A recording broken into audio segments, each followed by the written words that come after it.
Good morning to all of you. आज हम अध्ययन करेंगे टेक्सटाइल कलरेशन के अंतर्गत प्रीपेट्री प्रोसेस। उसमें हम हाइड्रोजन परऑक्साइड से ब्लीचिंग कैसे करते हैं उसको आज हम अध्ययन करेंगे। इससे पहले वाले टॉपिक में जो हमने पढ़ चुके हैं सोडियम हाइपोक्लोराइड से ब्लीचिंग कैसे करते हैं। पार्ट 1 में हम पढ़े थे। पार्ट 2 में हम आज पढ़ेंगे hydrogen peroxide bleaching. Hydrogen peroxide bleaching, hydrogen peroxide bleaching. ठीक है, यह आपका प्रीपेट्री प्रोसेस के अंतर्गत आता है। तो सबसे पहला पॉइंट इसमें है हाइड्रोजन परऑक्साइड। यह एक यूनिवर्सल ब्लीचिंग एजेंट है। यह एक यूनिवर्सल ब्लीचिंग एजेंट है। ठीक है, यह एक यूनिवर्सल ब्लीचिंग एजेंट है। इसको यूनिवर्सल ब्लीचिंग एजेंट क्यों कहते हैं इसको हम समझते हैं। क्योंकि यह कॉटन, ऊन और सिल्क, कॉटन, ऊल और सिल्क की ब्लीचिंग में इसका प्रयोग किया जा सकता है। जबकि और भी जो जैसे सोडियम हाइपोक्लोराइड से जो हम ब्लीचिंग करते थे, सोडियम हाइपोक्लोराइड से जो ब्लीचिंग करते थे केवल और केवल कॉटन की। सोडियम हाइपोक्लोराइड से जो ब्लीचिंग करते थे केवल और केवल कॉटन की करते थे। जबकि हाइड्रोजन परऑक्साइड से जो ब्लीचिंग करते हैं उसमें कॉटन, ऊल और सिल्क तीनों पर ब्लीचिंग इसकी कर सकते हैं। इसलिए इसको यूनिवर्सल ब्लीचिंग एजेंट कहते हैं। आपका ये भी सवाल होगा कि सर सोडियम हाइपोक्लोराइड से ऊल और सिल्क की ब्लीचिंग क्यों नहीं करते। आपको बताया गया होगा टेक्सटाइल फाइबर में या टेक्सटाइल मटेरियल में केमिकल टेस्ट में बताया गया होगा ऊल और सिल्क किस में डिजॉल्व होता है, सोडियम हाइपोक्लोराइड में। ऊल और सिल्क सोडियम हाइपोक्लोराइड में डिजॉल्व होता है। इस वजह से इसकी हम ब्लीचिंग, ऊल और सिल्क की ब्लीचिंग सोडियम हाइपोक्लोराइड से नहीं करते हैं। क्योंकि अगर इससे करेंगे हाइपोक्लोराइड के से ब्लीचिंग ऊल और सिल्क की करेंगे तो ऊल और सिल्क इसमें डिजॉल्व हो जाएगा। ठीक है, इसके बाद नेक्स्ट पॉइंट को देखते हैं।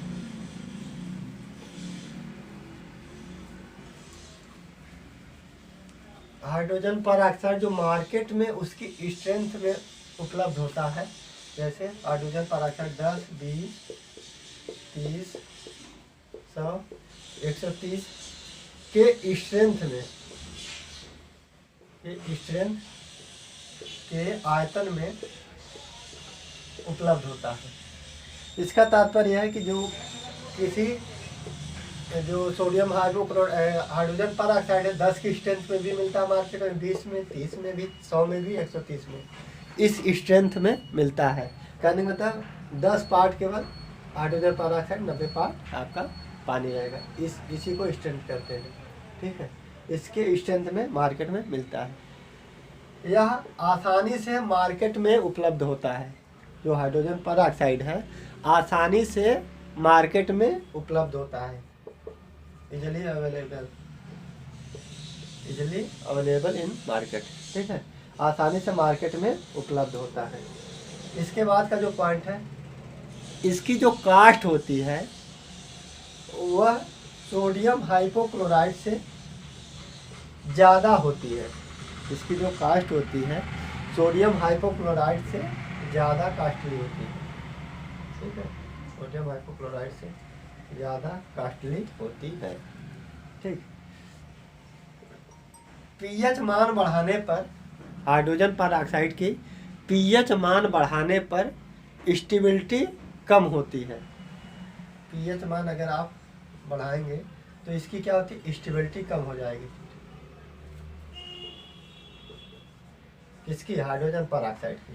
ठीक है, तो आपका पीएच मान आप जानते होंगे पीएच मान क्या होता है। पीएच मान आपका 1 से 14 तक के रेंज में होता है। जो हम यहाँ पे रखते हैं हाइड्रोजन परऑक्साइड में जो पीएच मान रखते हैं वह 10 से 12 के बीच में रखते हैं। ठीक है, इसके बाद एक बार और हम रिवीजन कर लेते हैं। जो हाइड्रोजन परऑक्साइड है यह एक यूनिवर्सल ब्लीचिंग एजेंट है। ठीक। या कॉटन, वूल और सिल्क सभी फैब्रिक पर यूज करते हैं या सभी फाइबर पे यूज करते हैं। ठीक। अभी तक हमने जितने भी प्रिपरेटरी प्रोसेस को पढ़ा है उसमें केवल और केवल कॉटन की ब्लीचिंग हम कॉटन का ही पढ़ रहे हैं। सिंजिंग पढ़ रहे हैं तो भी कॉटन का, डिसाइजिंग पढ़ रहे हैं तो भी कॉटन का, स्कवरिंग पढ़ रहे हैं तो भी कॉटन का, ब्लीचिंग पढ़ रहे हैं तो भी कॉटन का। हम केवल कॉटन का पढ़ रहे हैं प्रिपरेटरी प्रोसेस। यह एक यूनिवर्सल ब्लीचिंग एजेंट होता है, बताया आपको, क्योंकि इसके में कॉटन, वूल और सिल्क सभी पर ब्लीचिंग इसकी की जा सकती है। इसकी जो स्ट्रेंथ होती है 10, 20, 30, 100, 130 के स्ट्रेंथ के आयतन में या मार्केट में उपलब्ध होता है, यह आसानी से मार्केट में मिलता है। यह सोडियम हाइपोक्लोराइड की तुलना में ज़्यादा कॉस्टली होता है, ज़्यादा महंगा होता है। इसका जो पीएच मान होता है 10 से 12 के आसपास होता है। पीएच मान बढ़ाने पर इसकी स्टेबिलिटी कम होती है, स्थिरता कम होती है, स्टेबल नहीं रहेगा। पीएच मान कम रहेगा तो ये स्टेबल रहेगा। स्टेबल का मतलब एक इसका मानक होगा, एक स्टैंडर्ड, उस पर रहेगा तो आपका स्थिर रहेगा। ठीक। इसके बाद हम रेसिपी को देखते हैं, हाइड्रोजन पेरोक्साइड की रेसिपी क्या होती है। हाइड्रोजन पेरोक्साइड की रेसिपी क्या है।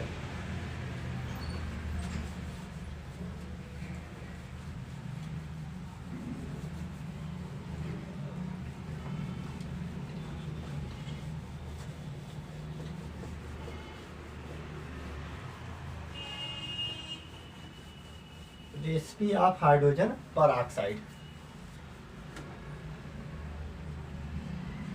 Recipe of hydrogen peroxide. ठीक। तो इसमें हाइड्रोजन पेरोक्साइड की रेसिपी है, तो हम क्या, H2O2 तो कंपलसरी है। फिर हाइड्रोजन पेरोक्साइड ये आपका 2 से 8% के बीच में रहेगा। ठीक है। इसके बाद आपका दूसरा है सोडियम सिलिकेट। सोडियम सिलिकेट ये आपका 3% है। सोडियम सिलिकेट जो है आपका 3%। इसके बाद आपका सोडा अस जो है, सोडा अस है जो आपका 0.8 से 6%। ठीक। चौथे नंबर पे है सोडियम हाइड्रोक्साइड। सोडियम हाइड्रोक्साइड ये आपका 0.4 से 0.6%। और जो इसमें पीएच मान है, पीएच मान है 10 से 12 के बीच में। ठीक है। ये आपका रेसिपी है। इतने कंटेंट में आपको लेना पड़ेगा। पहला है हाइड्रोजन पेरोक्साइड 2 से 8% रहेगा। सोडियम सिलिकेट इसमें 3% रहेगा। सोडा अस 0.8 से 6%। सोडियम हाइड्रोक्साइड 0.4 से 0.6%। पीएच मान इसमें जो रहेगा 10 से 12 के बीच में रहेगा। ठीक है। इसके बाद हम एक रिएक्शन को देखते हैं, कैसे हाइड्रोजन पेरोक्साइड वर्क करता है कॉटन फैब्रिक पे, किस प्रकार से यह नेचुरल कलर को हटाता है। हाइड्रोजन पेरोक्साइड के जब हम ऑक्सीडेशन करते हैं तो कैसे काम करता है, उस रिएक्शन को समझते हैं। उसके बाद हम इसमें हाइड्रोजन पेरोक्साइड की एडवांटेज और डिसएडवांटेज को देखते हैं। तो आपका जो रिएक्शन है हाइड्रोजन पेरोक्साइड H2O2, इसका जब हम ऑक्सीडेशन करते हैं, ऑक्सीडेशन जब करते हैं H2O2 का जब हम ऑक्सीडेशन करते हैं तो हमें वाटर और नसेंट ऑक्सीजन मिलता है। ठीक है। नसेंट ऑक्सीजन आप ऐसे ही लिखिएगा, ये आपका ऑक्सीजन है, इसको बड़े कोष्ठक में बंद किया गया है, ऐसे आप लिखिएगा। इसमें कोई परिवर्तन मत करिएगा, जैसे आप मझला कोष्ठक मत लगाइएगा, इस टाइप का कोई कोष्ठक मत लगाइएगा, या फिर आप छोटा कोष्ठक इस ये भी मत लगाइएगा। जो आपका बड़े कोष्ठक है यही सबसे सही है। ठीक है। तो इसको हम क्या कहते हैं, नसेंट ऑक्सीजन कहते हैं। नसेंट ऑक्सीजन कहते हैं, नसेंट ऑक्सीजन कहते हैं इसको। नसेंट ऑक्सीजन का काम क्या होता है, यह to remove the natural colour, to remove the natural colour from the fabric से। यही जो होता है कॉटन के नेचुरल कलर को हटाता है। कौन? नसेंट ऑक्सीजन ही। नसेंट ऑक्सीजन ना रहे तो यह नेचुरल कलर को कॉटन को ना हटा पाए। ठीक है, तो इसका जब हाइड्रोजन परऑक्साइड का जब ऑक्सीडेशन कहते हैं, आपका हाइड्रोजन परऑक्साइड है, हाइड्रोजन परऑक्साइड, ये आपका वाटर है। ठीक है, ये आपका नसेंट ऑक्सीजन। ये आपका रिएक्शन लिखेंगे तो आपको हो सकता है 1 नंबर ज़्यादा मिल जाए। ठीक, इसके बाद हम देखते हैं हाइड्रोजन परऑक्साइड का क्या एडवांटेज है। हाइड्रोजन परऑक्साइड का क्या एडवांटेज है।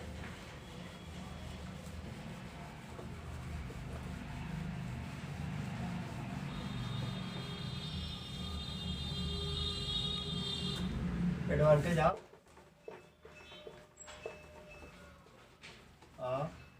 Hydrogen peroxide. ठीक है, इसमें लगभग 5 से 6 पॉइंट है, उसको हम अध्ययन करते हैं। पहला पॉइंट है, अगर हम H2O2 से ब्लीचिंग कर रहे हैं, H2O2 से ब्लीचिंग कर रहे हैं, तो हमें स्कवरिंग करने की आवश्यकता नहीं पड़ती है।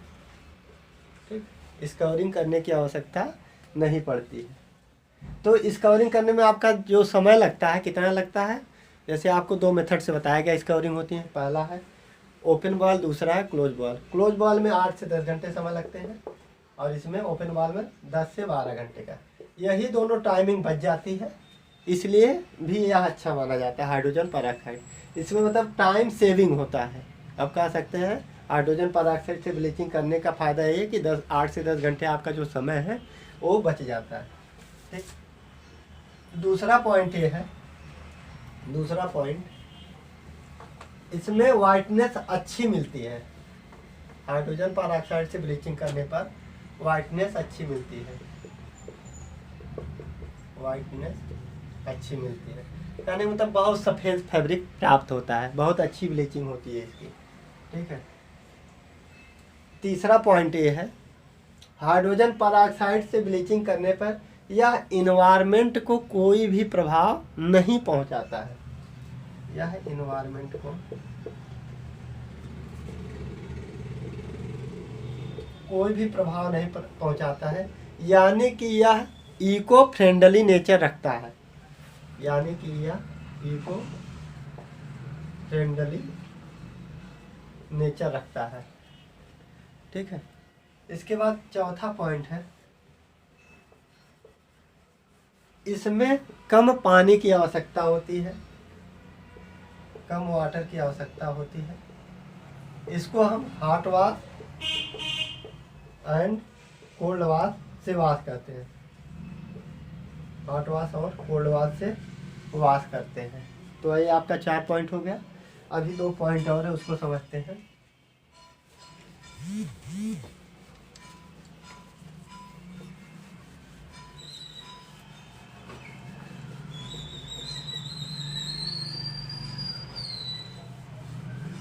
आपका जो 5th पॉइंट है, हाइड्रोजन परऑक्साइड से ब्लीचिंग करने पर किसी भी प्रकार का डैमेज नहीं होता है, या डैमेज का चांस कम होता है। डैमेज का जो चांस होता है वो बहुत ही कम होता है। इसके बाद 6 पॉइंट में देखते हैं, हाइड्रोजन परऑक्साइड से ब्लीचिंग करने पर एक्सीलेंट स्टोरेज होती है, एक्सीलेंट स्टोरेज स्टेबिलिटी होती है, एक्सीलेंट स्टोरेज स्टेबिलिटी होती है। यानी मतलब इससे ब्लीचिंग करने के बाद हम स्टोर लंबे समय तक कर सकते हैं, वो स्टेबल ही रहेगा, किसी प्रकार का डैमेज नहीं होगा।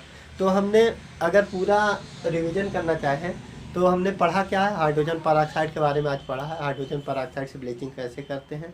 तो सबसे पहले इसमें हाइड्रोजन परऑक्साइड जो है यह एक यूनिवर्सल ब्लीचिंग एजेंट है।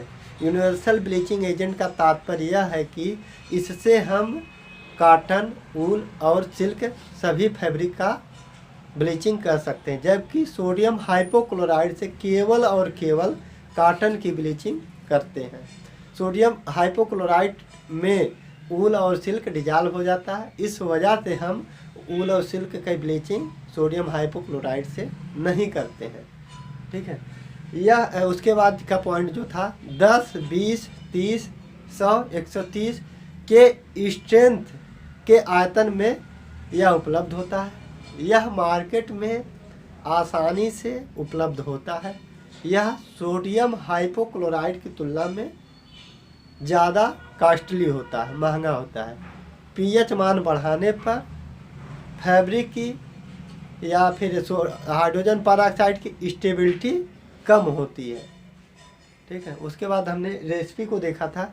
रेसिपी क्या था? हाइड्रोजन पेरोक्साइड 2 से 8% था, सोडियम सिलिकेट 3% था, सोडा आश था 0.8 से 6% और सोडियम हाइड्रोक्साइड था आपका 0.4 से 0.6%। ठीक है, उसके बाद पीएच मान जो था 10 से 12 के बीच में था। उसके बाद हमने रिएक्शन देखा था हाइड्रोजन पेरोक्साइड का। ऑक्सीडेशन जब किए थे तो हमें वाटर और नसेंट ऑक्सीजन मिला था। Okay, thank you.